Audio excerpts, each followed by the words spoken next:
The Montana winter wind cut through rawhide like a knife through butter, and Logan Pierce stood at the center of the saloon with a whiskey in one hand and $20 in silver coins spread across the bar with the other.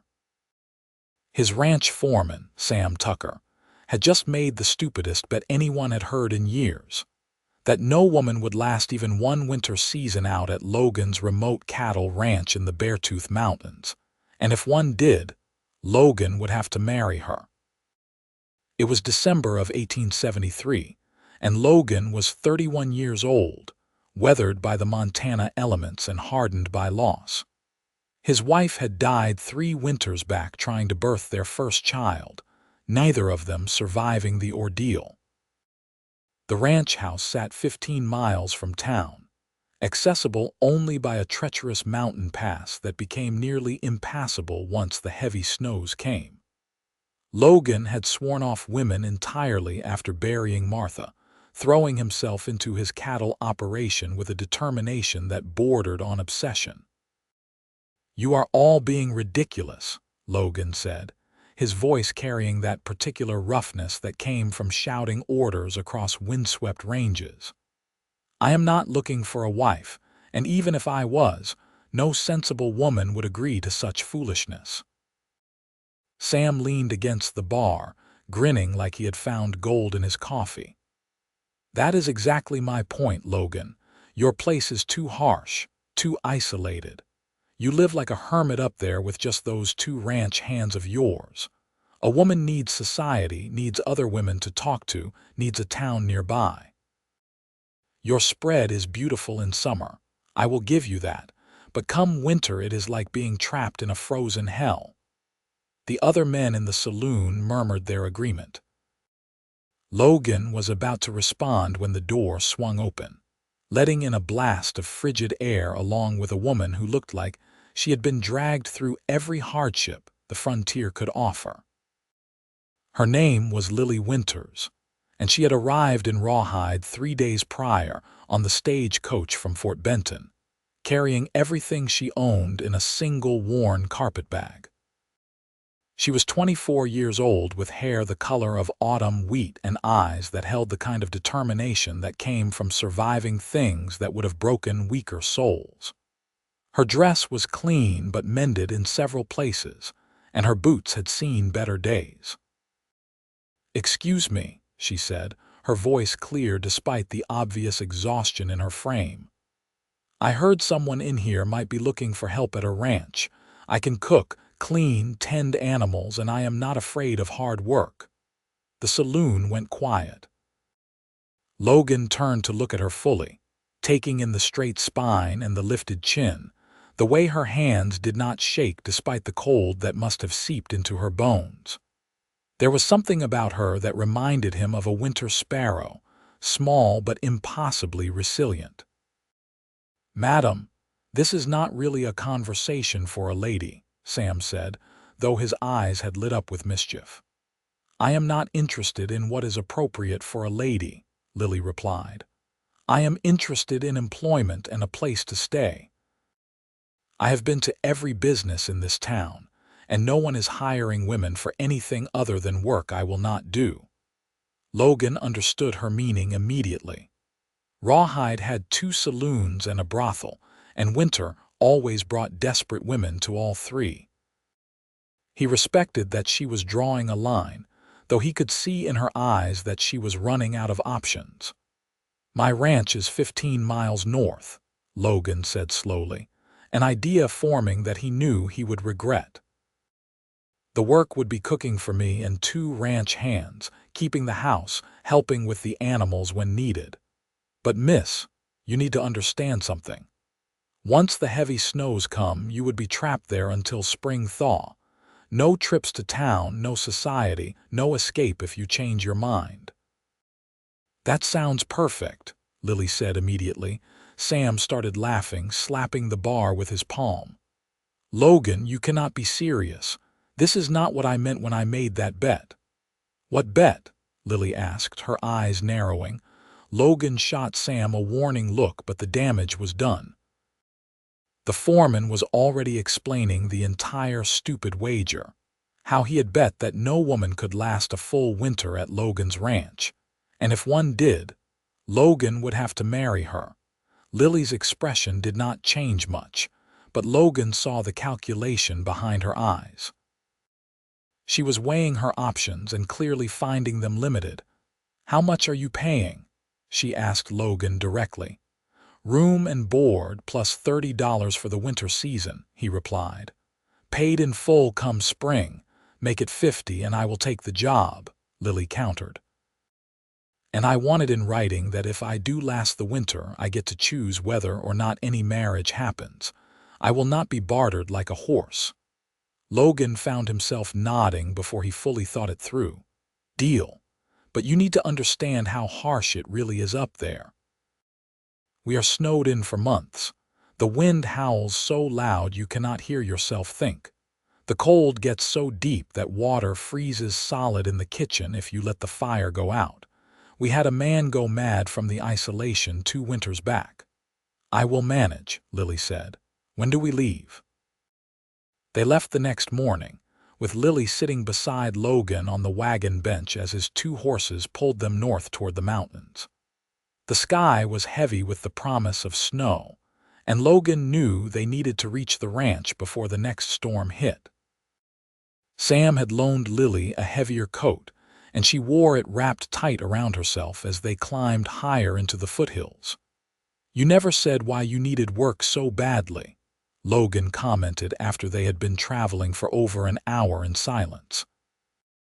Lily was quiet for a moment, watching the landscape roll by. "My husband died 6 months ago. Cholera. We had a small farm in Kansas, but once he was gone, the bank took it for debts I did not even know we had. I sold what I could and headed west, thinking I might find work in one of the mining towns. But everywhere I went, men only wanted one thing from a woman alone, and it was not honest labor." "I am sorry for your loss," Logan said, and meant it. He knew what it felt like to bury a spouse, to wake up every morning to the crushing weight of their absence. "And you?" Lily asked. "Why does a man with a ranch need to bet his friends that no woman could tolerate living there? That sounds like someone who has been hurt and wants to stay that way." Logan's hands tightened on the reins. "My wife died in childbirth 3 years ago. The baby died too. The doctor could not get out from town in time because of a blizzard. After that, I decided I was better off alone." "That must have been terrible," Lily said softly. "I am sorry." They did not speak much for the rest of the journey, but the silence felt less empty somehow. Logan found himself glancing at her occasionally, noting how she observed everything around them with an attentiveness that suggested she was memorizing the route. Smart, he thought. If something happened, she would need to know the way back to town. The ranch appeared as they crested a final ridge, and Logan heard Lily draw in a sharp breath. He understood why. Despite everything, his place was beautiful. The main house was built from solid timber, 2 stories with a wide porch that wrapped around 3 sides. The barn and outbuildings were well maintained, and beyond it all stretched his grazing land, now brown with winter but still impressive in scope. Mountains rose on 3 sides like protective walls, their peaks already white with snow. "It is bigger than I expected," Lily admitted. "I run about 200 head of cattle," Logan explained. "Most of them are in the lower valley right now. We will bring them closer to the barn once the deep snows come. The 2 hands I mentioned, they live in the bunkhouse there. Good men, both of them. Frank is older, been ranching his whole life. David is younger, maybe 25, still learning but eager." As if summoned by the mention of their names, both men emerged from the barn as Logan brought the wagon to a stop in front of the house. Frank was indeed older, probably in his late 50s, with gray streaking through his beard and the kind of bow-legged walk that came from decades in the saddle. David was tall and lean, with an open, friendly face that broke into a surprised smile when he saw Lily. "Well, boss, "You did not mention you were bringing back company," Frank said, his tone neutral but his eyes curious. "This is Miss Lily Winters," Logan said, climbing down and then offering Lily his hand to help her from the wagon. "She will be staying on as cook and housekeeper for the winter. Miss Winters, this is Frank Morrison and David Cole." Both men tipped their hats. David's smile remained in place, but Frank was clearly studying Lily with a more critical eye, likely wondering if she truly understood what she had signed on for. "Pleased to meet you both," Lily said. "I hope you are not too attached to whatever cooking arrangements you have had, because I will be taking over the kitchen as of now." Frank actually smiled at that. "Madam, if you can make anything better than Logan's burned stew, you will have our eternal gratitude." Logan showed Lily inside, carrying her single bag while she walked ahead of him into the house. The front door opened into a large main room with a stone fireplace dominating one wall. The kitchen was to the right, separated by a long wooden counter. Stairs led up to the second floor, where Logan explained there were 3 bedrooms. "You can have the room at the end of the hall," he said. "It has the best morning light, and it is the warmest since it is right above the kitchen. I am in the room at the other end. The middle room is for storage mostly."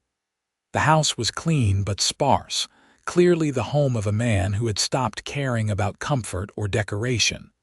There were no curtains on the windows, no rugs on the floor, no photographs or paintings on the walls.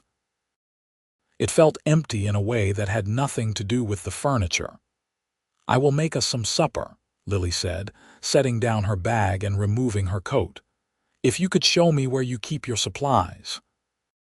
Logan opened the pantry, which was well stocked with the basics: flour, cornmeal, dried beans, salt pork, coffee, sugar, canned vegetables, and fruits that he had purchased in bulk from town.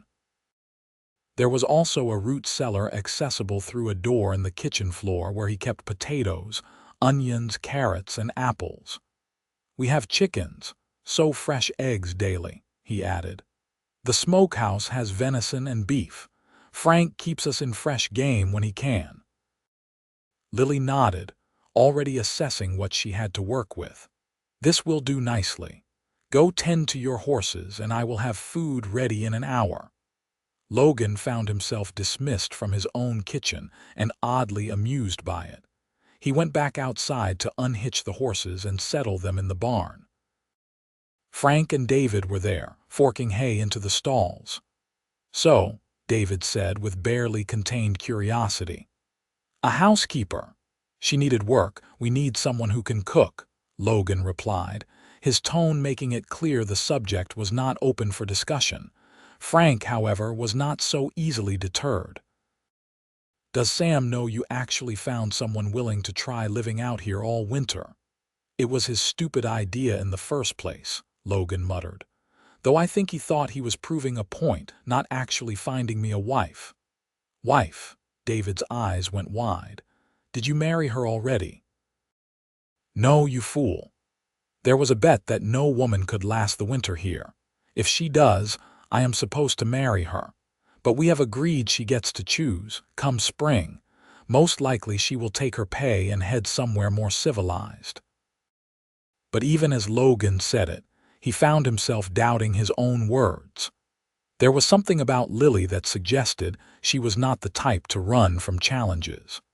She had the look of someone who had already survived her worst nightmare and come out the other side standing. True to her word, Lily had supper ready within the hour. Logan called the hands to the house, and all 4 of them sat around the kitchen table to eat. She had made biscuits from scratch, heated up beans with salt pork, and fried potatoes with onions. It was simple food, but it was prepared well, and Logan realized he had forgotten what it was like to eat something that did not taste scorched or half raw. "Miss Winters, this is delicious," David said around a mouthful of biscuit. "Way better than what we have been eating." "Just Lily is fine," she replied. "And thank you. It feels good to be cooking again. I missed having a kitchen to work in." They ate in comfortable silence for a while, and then Frank asked Lily about her journey west. She told them a bit about Kansas, about losing her husband and her farm, though Logan noticed she kept the story brief and focused on the facts rather than the emotions. He recognized the tactic since he used it himself. Some wounds were too deep to keep poking at. After supper, Lily insisted on cleaning up herself, so the men retired to the main room where Logan built up the fire. The temperature was dropping fast, and he could hear the wind beginning to pick up outside. A storm was coming. He could feel it in his bones. "Going to be a hard one tonight," Frank observed, settling into the chair closest to the fireplace. "Good thing you got back when you did." Logan nodded, staring into the flames. He could hear Lily moving around in the kitchen, the clink of dishes and the splash of water in the washing basin. It was strange having another person in the house, a presence that was not his own. Strange, but not entirely unwelcome. The storm hit around midnight, announcing itself with a howl of wind that shook the windows in their frames. Logan was still awake, lying in his bed and listening to the house settle around him. He heard a door open in the hallway and then soft footsteps descending the stairs. Curious, he got up and pulled on his pants and shirt, then went down to investigate. Lily was in the kitchen, adding wood to the stove. She had a blanket wrapped around her shoulders over her nightdress, and her hair was loose around her face, making her look younger and more vulnerable than she had in the daylight. "Could not sleep?" Logan asked, keeping his voice low. She jumped slightly, not having heard him approach. "The wind woke me. I wanted to make sure the fire did not go out. You were not joking about how cold it gets." "You get used to it," Logan said, moving to help her adjust the wood in the stove. "Though I suppose that is not very comforting to hear on your first night."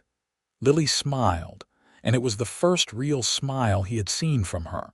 It transformed her face, making her eyes light up in a way that made Logan's chest feel tight. "I have survived worse than cold, Logan. I will be fine."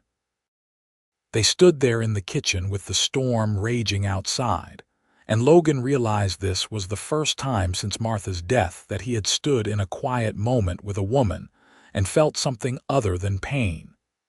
It was unsettling and comforting all at once. "You should try to get some rest," he finally said. "Tomorrow will be a long day.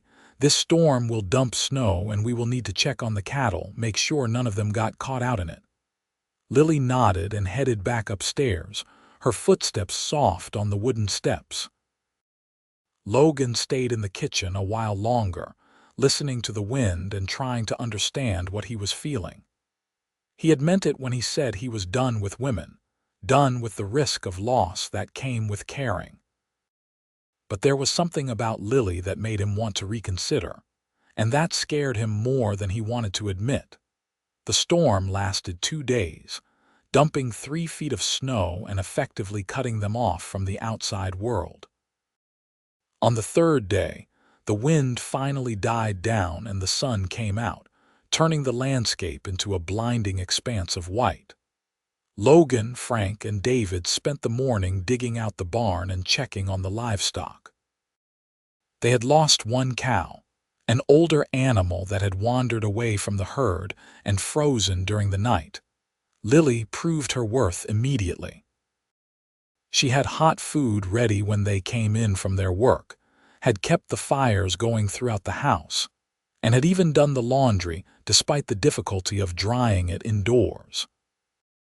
She moved through the house with quiet efficiency, never complaining, never asking for help with tasks she could manage herself. A week passed, then 2. Christmas came and went, marked by Lily making a special dinner with dried apples baked into a pie that made David nearly weep with joy. She had even made small gifts for each of them. New warm socks knitted from wool she found in the storage room, each pair carefully sized. Logan was touched by the gesture, more than he wanted to examine too closely. He found himself watching her more and more as the days passed. The way she hummed while cooking, the way she stood at the kitchen window in the mornings watching the sun rise over the mountains, the way she laughed at David's terrible jokes and listened patiently to Frank's long stories about his ranching days. She fit into their small household like she had always been there, filling spaces Logan had not even realized were empty. January arrived with more snow and temperatures so cold that ice formed on the insides of the windows despite the fires they kept burning. It was during one particularly brutal cold snap that disaster struck. David had gone out to the barn to check on the horses and did not come back. After 30 minutes, Logan went looking for him and found the young man collapsed in the snow halfway between the barn and the house, shaking violently and barely conscious. With Frank's help, Logan got David inside and into bed. The younger man's fingers and toes were white with frostbite, and his core temperature was dangerously low. Lily took charge immediately, calling for every blanket in the house and heating water on the stove. She stripped off David's frozen clothes with Frank's help while Logan got more wood for the fires. Then she climbed into the bed with David fully clothed, wrapping her body around his to share her warmth, while they piled blankets on top of them both. "He needs body heat," she explained when she saw Logan's surprised expression. "It is the fastest way to warm someone with hypothermia. I learned that in Kansas during a bad winter."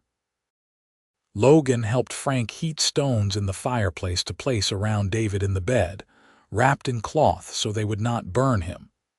Lily stayed there for hours, holding David and talking to him softly, keeping him conscious and fighting. Logan brought her warm tea and soup, which she got David to drink in small sips. It was terrifying, watching David struggle, seeing how quickly the cold could kill in this harsh place. Logan found himself thinking about Martha again, how helpless he had felt watching her slip away. But Lily was not helpless. She knew what to do, and she did it without hesitation or fear. By morning, David's color had returned and his body had stopped shaking. The frostbite on his fingers and toes was mild, likely to heal without permanent damage. He would survive. Lily finally climbed out of the bed, exhausted and swaying on her feet. Logan caught her elbow to steady her, and she looked up at him with eyes that were red-rimmed from lack of sleep. "Thank you," Logan said, meaning it more deeply than those 2 words could convey. "You saved his life." "That is what people do," Lily replied simply. "They take care of each other, especially out here where it is just us." Logan helped her to her room and made sure she got into bed, then went back downstairs to sit with David while Frank got some sleep. The young man was dozing fitfully, and Logan sat in the chair beside the bed thinking about what Lily had said. That is what people do. They take care of each other. He had forgotten that. After Martha died, he had closed himself off, convinced that isolation was safer than connection. But Lily was showing him something different. Strength did not have to mean being alone. Sometimes it meant letting people in, letting them help, letting them matter. February arrived, and with it came a brief thaw that turned the snow slushy and made the mountain pass down to town temporarily navigable. Logan needed to go into Rawhide for supplies and to send a telegram to a cattle buyer in Helena. He was surprised when Lily asked to come along. "I have been here for 2 months without seeing another living soul besides you 3, she pointed out. "I would like to visit town, maybe get some different supplies, see if there are any letters waiting for me at the post office." Logan agreed, and they set out early one morning with the wagon. The trip down was treacherous, the trail muddy and slick, but they managed it without incident. Rawhide looked the same as it always did in winter, the buildings gray and weathered, smoke rising from chimneys, horses standing with their heads down against the cold. The moment they arrived, Logan was reminded of the bet. Sam was in the mercantile when they walked in, and his face split into a huge grin. "Well, well," Sam said loudly, drawing the attention of everyone in the store. "Looks like Logan Pierce brought his housekeeper to town." "Miss Winters, how are you finding life at the ranch?" "It is exactly what I needed," Lily replied calmly, not rising to his baiting tone. "Quiet, peaceful, and far away from men who make stupid bets about women they do not know." Several people in the store laughed at that, and Sam had the grace to look slightly embarrassed. Logan found himself fighting a smile. Lily could hold her own, that much was clear. They completed their shopping, with Lily selecting items for the kitchen and Logan arranging for a load of grain to be delivered once the pass was fully clear in spring. At the post office, Lily did indeed have a letter waiting, forwarded from Kansas. She read it outside the building while Logan loaded their purchases into the wagon, and when she came back, her face was pale. "Bad news?" Logan asked gently. "My husband's brother," Lily said, her voice tight. "He wrote to say he is contesting the bank's claim on the farm, says there is evidence that the debt was fraudulent. He wants me to come back to Kansas to testify." "Will you go?" Logan asked, surprised by how much the thought bothered him. Lily folded the letter carefully and tucked it into her coat pocket. "No, that life is over. Whatever happens with the farm, I do not want to go back. I have no good memories there, only grief and hardship. I would rather move forward than return to that." They started the journey back to the ranch, and Logan found himself studying her profile as she sat beside him. She was so strong, so determined to build a new life from the ashes of her old one. He admired that strength even as it intimidated him. "You have lasted longer than anyone expected," Logan said after a while. "Sam's bet is looking pretty foolish right about now." Lily turned to look at him, her expression serious. "Is that all this is to you? Winning a bet?" "No," Logan said immediately, surprised by the question. "No, it stopped being about the bet a long time ago. You have become part of the place, part of what makes it work. Frank and David would be lost without your cooking, and the house actually feels like a home again instead of just a building." "And what about you, Logan?" Lily asked softly. "What have I become for you?" Logan did not answer right away. He kept his eyes on the trail, on the horses, on anything but her face, but the question hung between them, demanding a response. "You have become someone I look forward to seeing every morning," he finally admitted. "Someone who makes me remember that life is not just about surviving, it is about living. I have not felt that way since Martha died." Lily was quiet for a long moment. Then she said, "I think about you too, more than I probably should. When I first came here, I was just looking for a place to be safe, to not be alone during the winter. But somewhere along the way, this stopped being temporary in my mind. I look at that house and I see a home. I look at you and I see a man I could love if I let myself." Logan pulled the wagon to a stop right there on the trail, miles from anywhere, and turned to face her fully. "Are you saying you want to stay? Not because of the bet, not for the money, but because you want to?" "Yes," Lily said simply. "I want to stay. But I need to know if that is what you want too, Logan.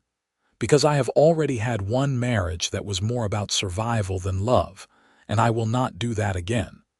If I stay past spring, it has to be because we both want to build something real together." Logan reached out and took her hand, feeling the warmth of her fingers through both their gloves. "I want that too. I am terrified of it, but I want it. You make me want to try again, to risk caring about someone even though I know how much it can hurt to lose them." "We could both die tomorrow," Lily pointed out. "A storm, an accident, 100 different things. But we could also live for 50 more years. The only guarantee is that if we do not try, we will definitely miss out on something that could be wonderful." Logan leaned forward and kissed her then, right there on the snowy mountain trail with the wind cold around them. It was the first kiss he had shared with anyone since Martha, and it felt both strange and absolutely right. Lily kissed him back, her hand coming up to rest against his cheek, and Logan felt something in his chest that had been frozen solid for 3 years finally start to thaw. They made it back to the ranch as evening was falling, and Frank took one look at their faces and smiled knowingly. "David, looks like you owe me $5. I told you they would figure it out before spring." David laughed from where he was sitting near the fire, his frostbitten fingers healing nicely. "I should have known better than to bet against you, Frank. You know everything that happens around here." Lily blushed, but did not deny anything. Logan carried their supplies inside while she started preparing supper, and the evening passed in comfortable companionship.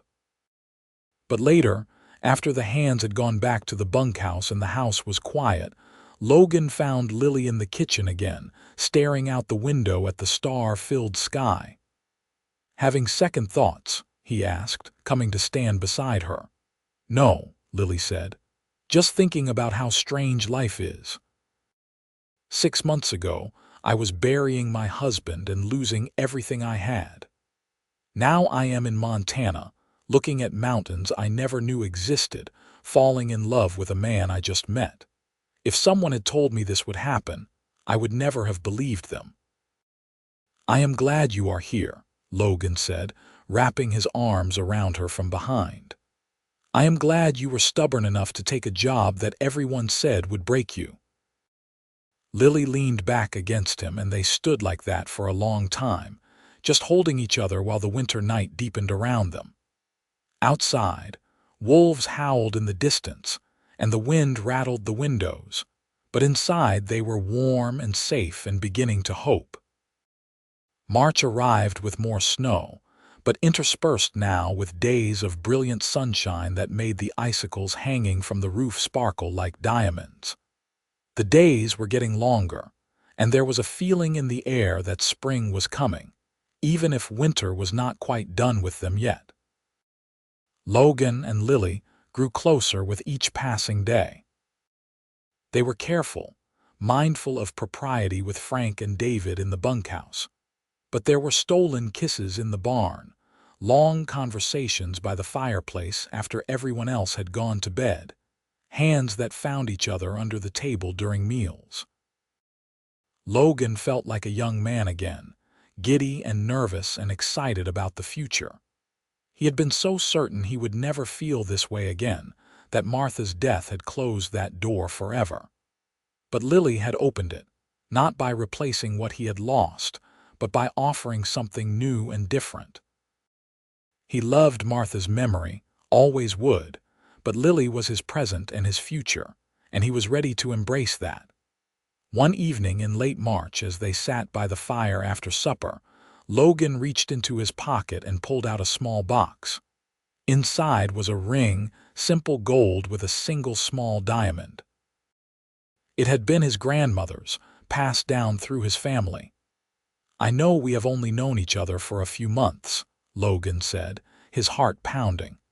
"And I know we are doing this backwards, getting to know each other while living under the same roof. But Lily, I do not want to wait until spring is over to ask you this. Will you marry me? Not because of any bet, but because I love you and I want to spend the rest of my life with you." Lily's eyes filled with tears, but she was smiling. "Yes, Logan. Yes, I will marry you. I love you too, so much that it scares me sometimes, but I am done being scared. I am ready to be happy again."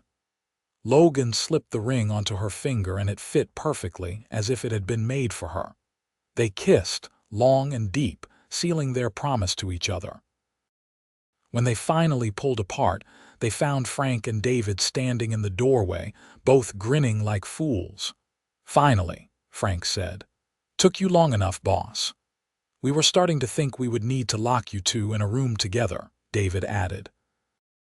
They all laughed, and the evening turned into an impromptu celebration, with Frank producing a bottle of whiskey he had been saving for a special occasion, and Lily making coffee and heating up leftover pie. They toasted to the future, to love, to surviving the winter and everything it had thrown at them. The next morning, Logan rode down to Rawhide to speak with the minister, a kindly older man named Reverend Matthews, who had been serving the town's small church for over a decade. He agreed to come up to the ranch the following week to perform the ceremony, weather permitting. "I am glad to hear you are getting married again, Logan," Reverend Matthews said. "I know Martha's death hit you hard. It is good to see you opening your heart again." "Lily is special," Logan said simply. "She makes me want to be better, to build something that will last." The Reverend nodded sagely. "That is how you know it is real love, when someone inspires you to be the best version of yourself." Logan rode back to the ranch with his heart light, already planning the future. He and Lily would marry, and then they would work together to build the ranch into something even more successful. Maybe they would have children eventually, if they were blessed that way.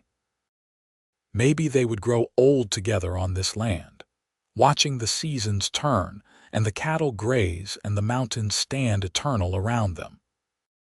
The wedding took place on the first day of April, with spring finally making its presence known in the form of melting snow and the first brave shoots of green pushing up through the mud. Reverend Matthews made the journey up from town, along with Sam Tucker, who had the grace to look sheepish about the whole bet situation. "For what it is worth," Sam said to Logan before the ceremony, "I am glad I was wrong. She is good for you, anyone can see that." Lily wore a simple dress in pale blue, and Logan had put on his best shirt and vest. Frank and David served as witnesses, both of them cleaned up and wearing their Sunday best. They stood in the main room of the ranch house, in front of the fireplace where they had spent so many evenings together, and pledged their lives to each other. "Do you, Logan Pierce, take this woman to be your lawfully wedded wife, to have and to hold from this day forward, for better or worse, for richer or poorer, in sickness and in health, until death do you part?" "I do," Logan said firmly, his eyes locked on Lily's face. "And do you, Lily Winters, take this man to be your lawfully wedded husband, to have and to hold from this day forward, for better or worse, for richer or poorer, in sickness and in health, until death do you part?" "I do," Lily said, her voice strong and clear. "Then by the power vested in me by the territory of Montana and Almighty God, I pronounce you husband and wife. Logan, you may kiss your bride." Logan did, pulling Lily close and kissing her with all the love and hope and joy he felt. When they pulled apart, Frank and David were clapping and Sam was wiping at his eyes, and Reverend Matthews was beaming. They celebrated with a feast that Lily had prepared the day before: roasted venison, potatoes, fresh bread, canned vegetables, and an apple cake that was so good Sam asked if he could take a piece back to town with him. They ate and drank and told stories late into the night, and Logan felt happier than he had in years. When everyone finally left or retired to the bunkhouse, Logan carried Lily upstairs to his room, which was now their room. They made love slowly and gently, learning each other's bodies, discovering what brought pleasure and closeness. Afterward, they lay tangled together under the quilts, listening to the night sounds of the ranch. "I made it through winter," Lily said sleepily. "I won the bet." Logan laughed, pressing a kiss to her hair. "You won a lot more than a bet, Lily Pierce. You won a home, a family, and a husband who loves you more than he thought possible." "That is all I ever wanted," Lily murmured. "A place to belong, someone to love who loves me back. A future worth living for." "You have all that now," Logan promised. And I will spend the rest of my life making sure you never regret taking a chance on a stubborn rancher and his isolated mountain ranch. Spring unfolded slowly, revealing the ranch in all its glory. The meadows turned green, wildflowers bloomed in riots of color, and the cattle grew fat on the new grass. Logan taught Lily to ride, and they spent long afternoons exploring the range together, him pointing out the boundaries of his land and sharing his dreams for expanding the operation. Lily proved to have a good head for business. She suggested they start keeping chickens not just for eggs but to sell to town, and that they plant a larger garden to preserve more vegetables for winter. She also proposed taking in laundry from some of the miners and loggers who worked in the area, bringing in extra cash that could be reinvested in the ranch. By summer, they had settled into a comfortable rhythm. Logan, Frank, and David handled the cattle and the heavy ranch work, while Lily managed the house, the garden, the chickens, and increasingly the ranch's financial records. She had a talent for numbers that Logan lacked, and soon she was tracking expenses and income with a precision that made him realize they were doing even better than he had thought. One evening in July, as they sat on the porch watching the sunset paint the mountains gold and purple, Lily took Logan's hand and placed it on her belly. "I am pregnant," she said softly. "I wanted to be sure before I told you. I am about 3 months along. The baby should come in January." Logan's first emotion was joy, so pure and overwhelming that it brought tears to his eyes. His second emotion was fear, the memory of Martha's death crashing over him like a wave. Lily must have seen it in his face because she squeezed his hand. "I know you are scared. I am scared too. But we are going to be fine, Logan. I am healthy, I am strong, and we have months to prepare. We will go to town before the passes close for winter, and we will arrange for the doctor to come stay here when my time gets close. We will do everything we can to make this safe." "I cannot lose you," Logan said, his voice breaking. "I cannot, Lily. You have to promise me." "I cannot promise that," Lily said honestly, "but I can promise that I will fight with everything I have to stay with you and meet our child. That is all any of us can do, is fight and hope and love as hard as we can." Logan pulled her close, holding her carefully as if she was made of glass. They sat like that until the stars came out, making plans and sharing fears and ultimately choosing hope over terror. True to her word, Lily was proactive about preparing for the birth. In September, they made a trip to Rawhide where she consulted with Dr. Harrison, the town physician. He examined her and pronounced her healthy and strong, with no signs of complications. They arranged for him to come to the ranch in early January and stay until the baby was safely delivered.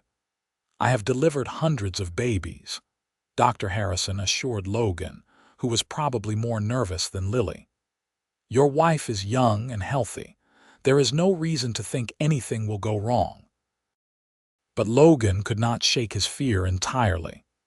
As winter closed in again and the passes became difficult to navigate, he found himself watching Lily constantly, worrying about every little thing. She bore his overprotectiveness with good humor, understanding where it came from. Christmas came again, and this time it was even more special. Lily had knitted baby clothes and blankets, and Frank had carved a beautiful wooden cradle that David had sanded smooth and polished. They celebrated together, all of them excited about the new life that would be joining them soon. Dr.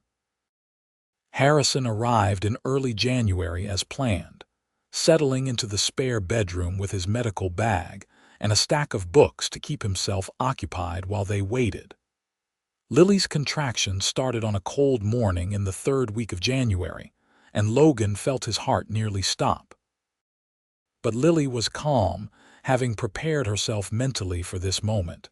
She walked around the house between contractions, ate light meals, and stayed positive. Dr.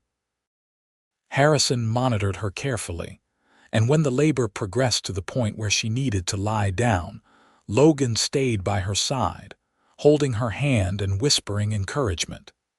It was the longest day of Logan's life, watching Lily work to bring their child into the world.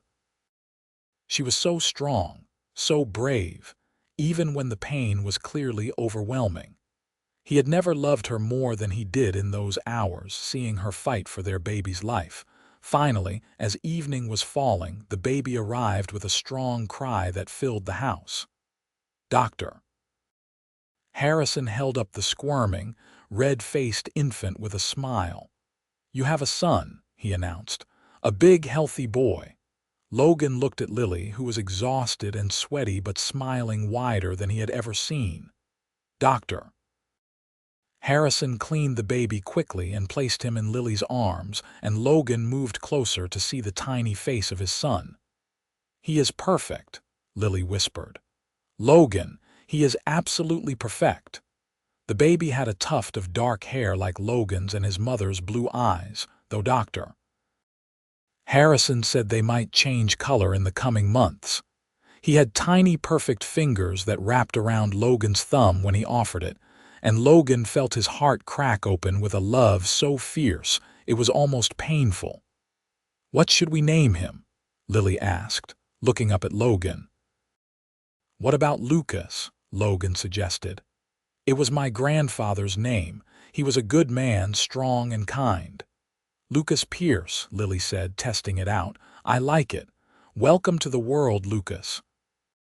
Frank and David came to visit an hour later, bearing gifts they had made.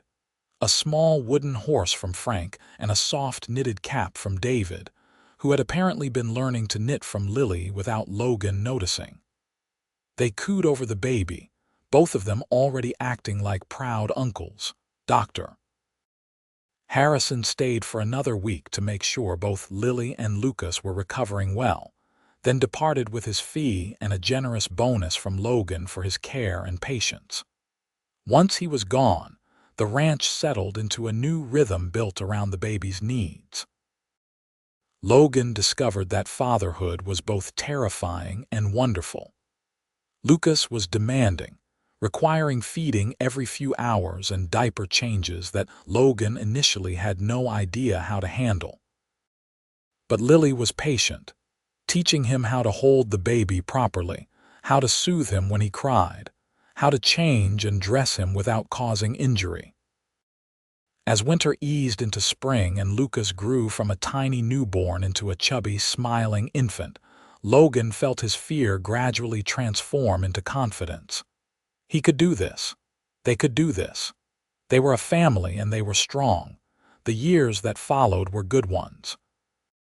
Lucas grew into a sturdy toddler who loved the horses and tried to follow the men around the ranch.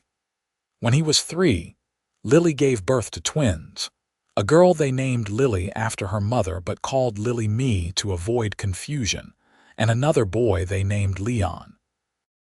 The house that had once felt empty was now filled with laughter and crying and the constant chaos of small children.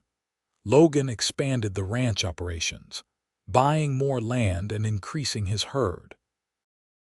Lily's business sense helped them weather several lean years, and by the time Lucas was 10, they were one of the most successful ranching operations in the region. They had added onto the house, building more bedrooms and a larger kitchen, and had hired additional help to manage all the work. Frank eventually retired, though he stayed on living in the bunkhouse as a beloved presence who taught the children to ride and shared endless stories about the old days. David married a girl from town named Sarah, and they built a small house on the ranch property, with David serving as Logan's foreman. The children grew strong and healthy, learning the ranching life from an early age. Lucas proved to have his father's talent with cattle and his mother's head for numbers. Lily Me was fearless and wild, always climbing things she should not and befriending every animal on the ranch. Leon was quieter, more thoughtful, but with a gift for mechanics that served them well as new technologies came to the frontier. When Lucas was 15, Lily discovered she was pregnant again, much to their surprise. At 43, she had thought her childbearing years were behind her. But in the spring of 1891, she delivered a healthy baby girl they named Lucy. The children were delighted with their baby sister, and Logan found himself once again experiencing the wonder of holding a newborn. The new baby was a joy to all of them, a reminder that life continued to bring surprises and blessings. Lucy grew up surrounded by siblings who doted on her and parents who had long since learned the tricks to managing children. Sam Tucker, who had made that ridiculous bet so many years ago, had become one of their closest friends. He often joined them for Sunday dinners, and as the children grew older, he loved to tell them the story of how their parents met. "Your mama walked into that saloon looking like she had wrestled every demon the world could throw at her," Sam would say, his eyes twinkling. "And your papa tried to scare her off with talk of harsh winters and isolation, but she was tougher than all of us put together. And you made a stupid bet," Lily would add with a smile. "Do not forget that part." "The best stupid bet I ever made," Sam would agree, "even if I did lose $20 on it." The children loved the story, requesting it again and again as they grew.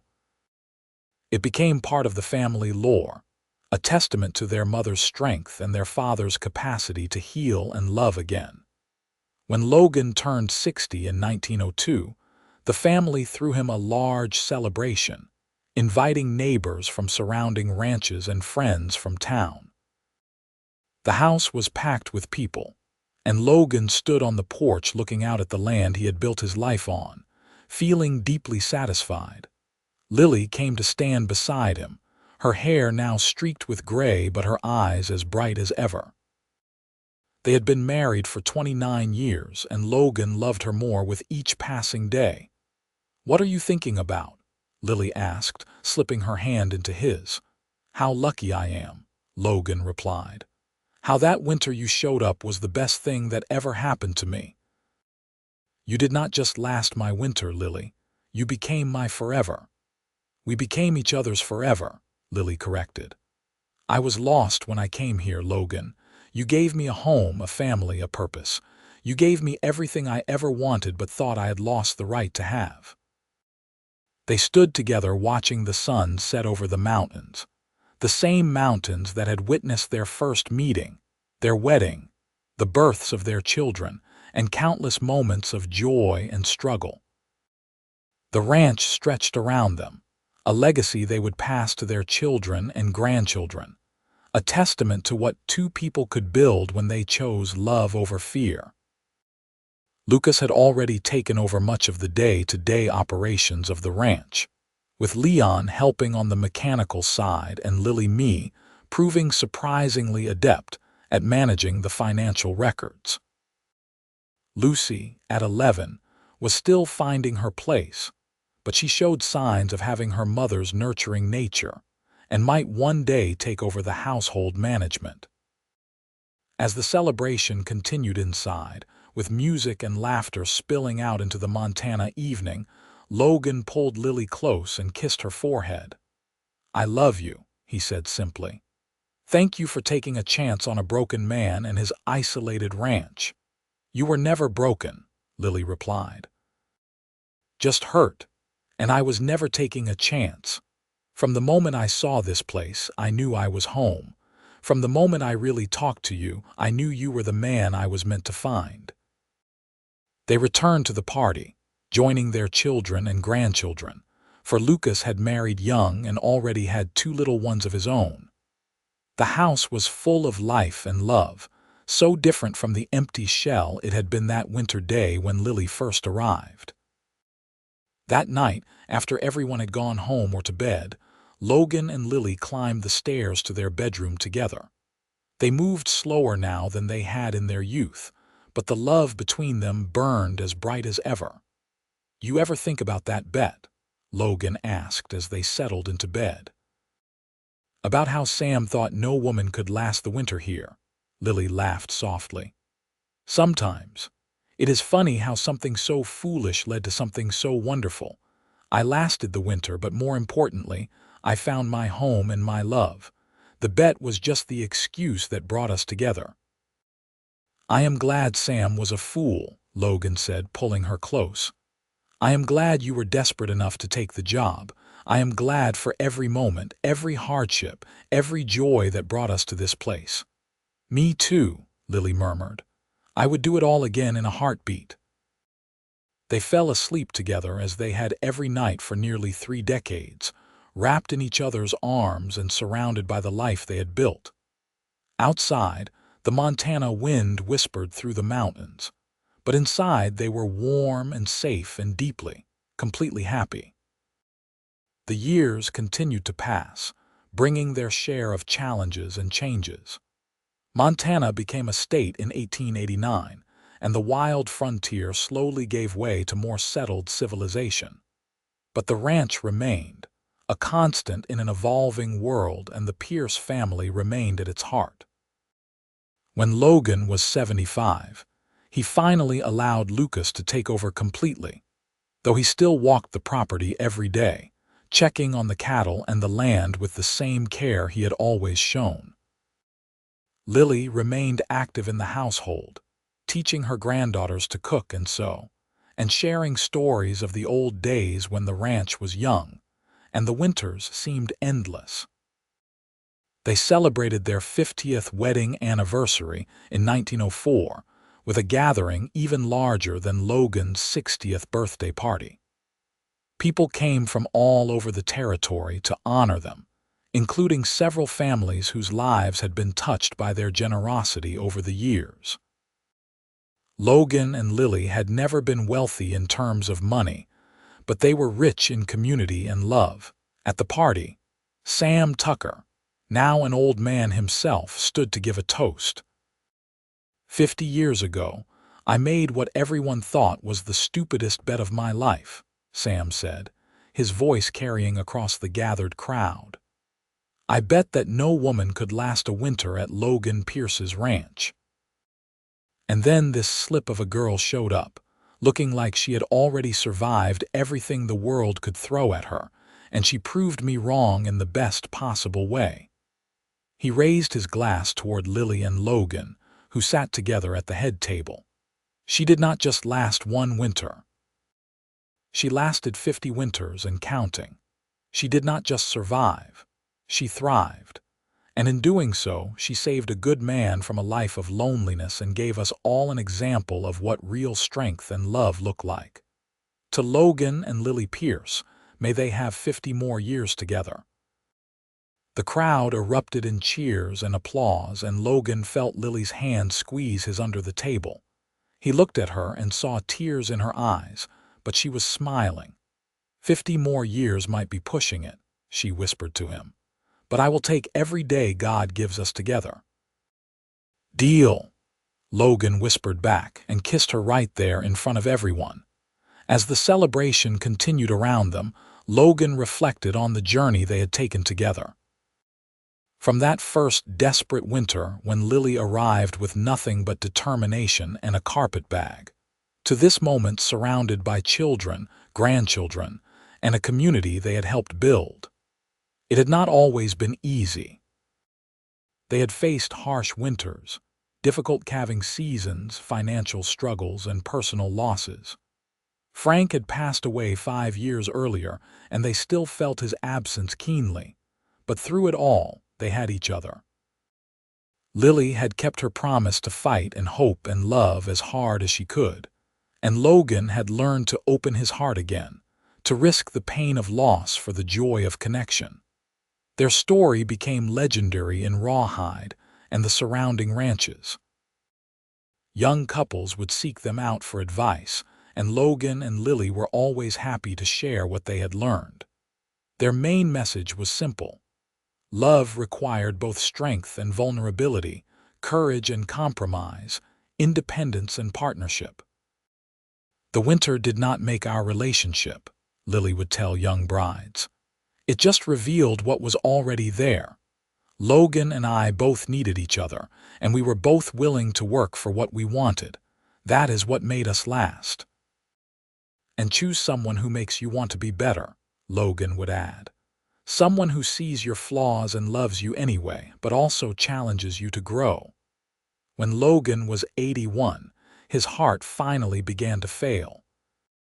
He knew his time was coming to an end, and he faced it with the same pragmatic courage he had faced everything else in his life. He made sure all his affairs were in order, that Lucas knew everything he needed to know about running the ranch, that all his children and grandchildren knew how much he loved them. But mostly, he spent time with Lily.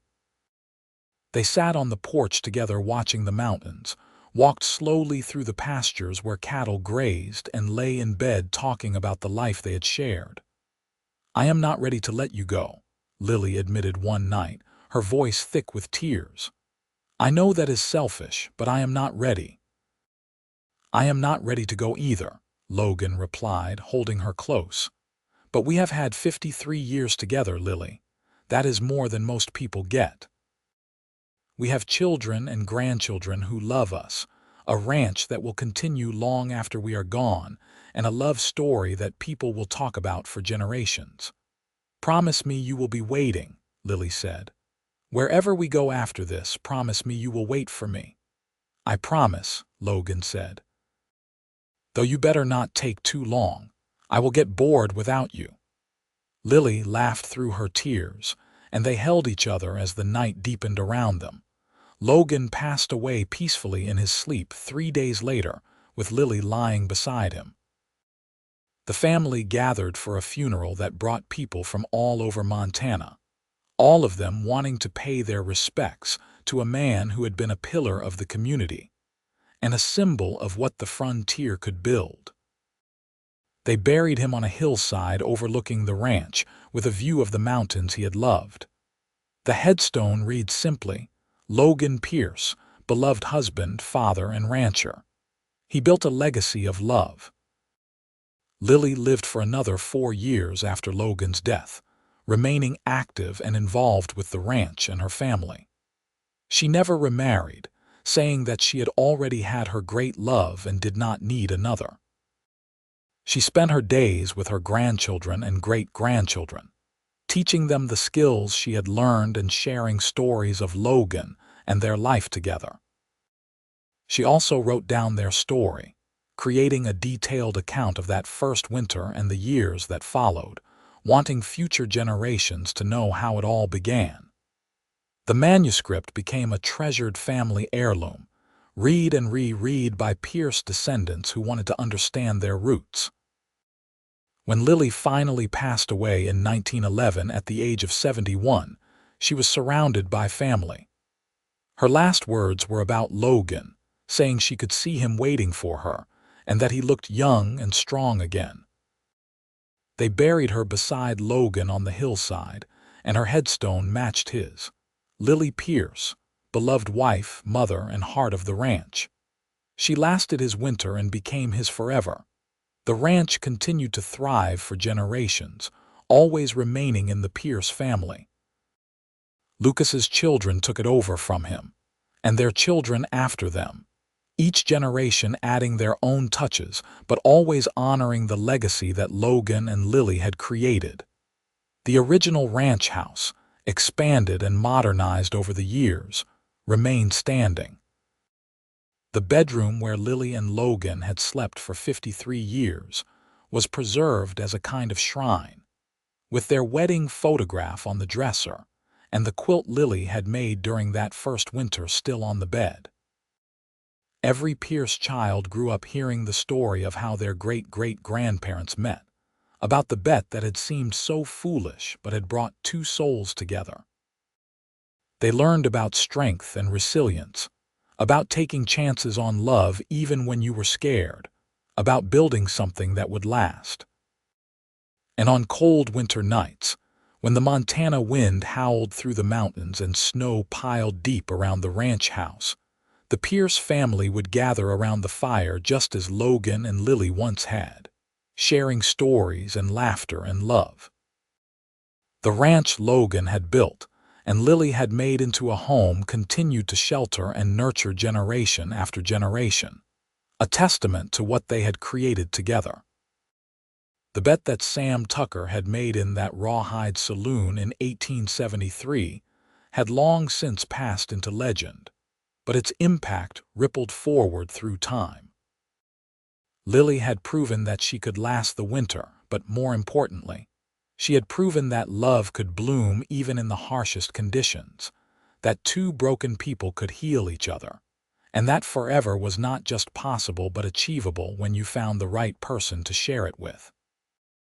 The mountains stood eternal and unchanging, witnesses to it all, holding the story of Logan and Lily Pierce in their ancient stone hearts, a story of love that had conquered winter and become forever.